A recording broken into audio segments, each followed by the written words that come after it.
Thank you for all the speakers for these inspiring journeys.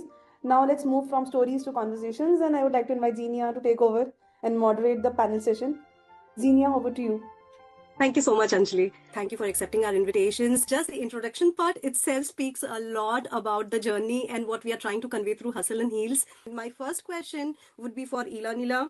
What was the biggest myth you believed about life after PhD that turned out to be completely wrong?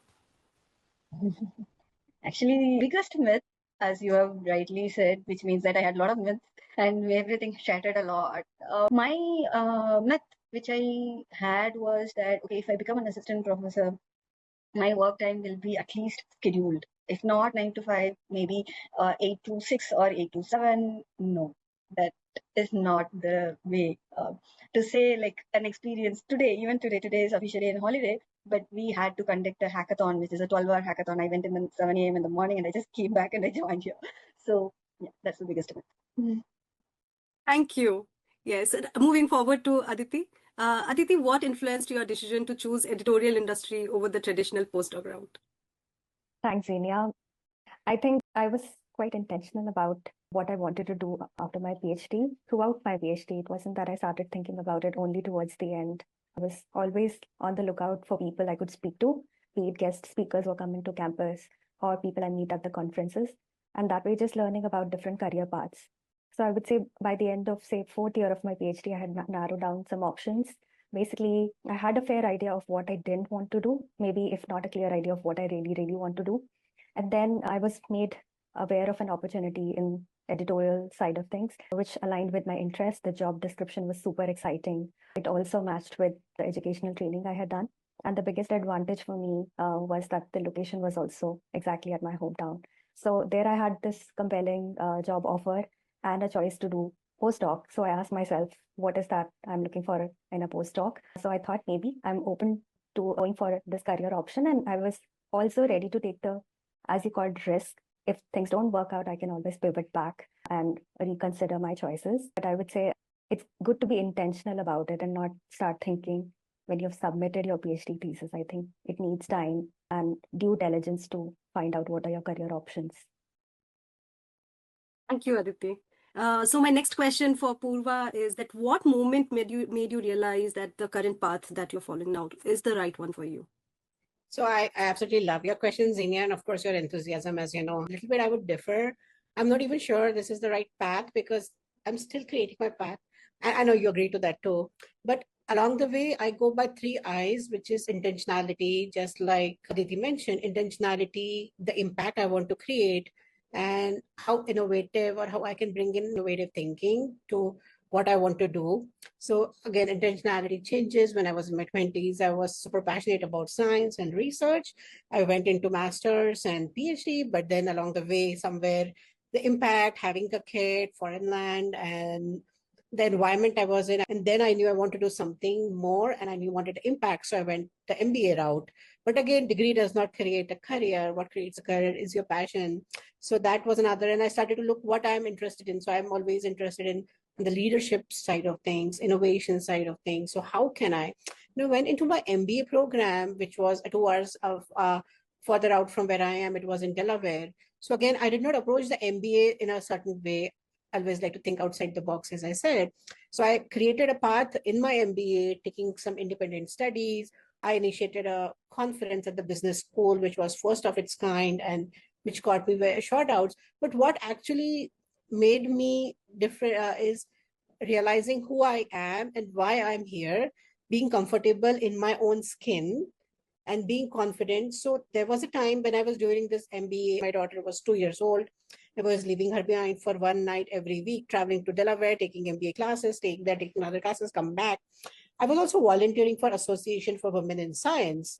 I took up the role of the president. And as I started taking up that role, I realized who I am. I don't think I was as confident during my postdoc, but slowly I learned to be confident in the way I could communicate things, because I cannot expect to communicate like somebody who is a native English speaker who grew up in US. I cannot be. So being comfortable in my skin, in being a South Asian woman, confident in what I want, slowly over the time, and the people I met in that journey, like you all are also part of the journey, we all are supporting each other. So having, and trusting the process. It will take time. I will get where I want, but I'm fine. If I say the word Z, nobody should say, call it Z. Small little things like this just help you build your confidence and trust. And when that happened, I think I started to be more open and the better person, or I could be 100% closer to 100% me. And then I approached the MBA track with that trigger. Got a lot of shout outs as I wrapped up the program. I got awarded for the business conference we launched. And of course, there are always many pushbacks from different sides. And then I think all this is kind of adding. And as I said, like I had to pivot a few months back. Right now, I'm pivoting. I'll land up somewhere with the way I'm trying, because I'm trying to work like my health condition and such. It's not like super bad, but as I said, but again, being confident in your own skin in a different country and being able to raise a confident daughter also helps in that. And again, having that set of people whom you can trust on and lean on and listen to stories. I think I'm going to go back after today's panel, super energized. And over the next few weeks, some of the things that you all have shared will, I think, make me a different me, I'm sure. And thanks again. Amazing. Thank you. So my next question is for Preeti. So Preeti, when you completed your PhD, did you already know where you were headed, or did you figure it out along the way? So I think like I didn't have any perfect mapped out plan, like what I need to do, and that I think that would be the answer from 80% of PhDs, right? So yeah, I knew that I wanted to do some research that must have some societal impact or something.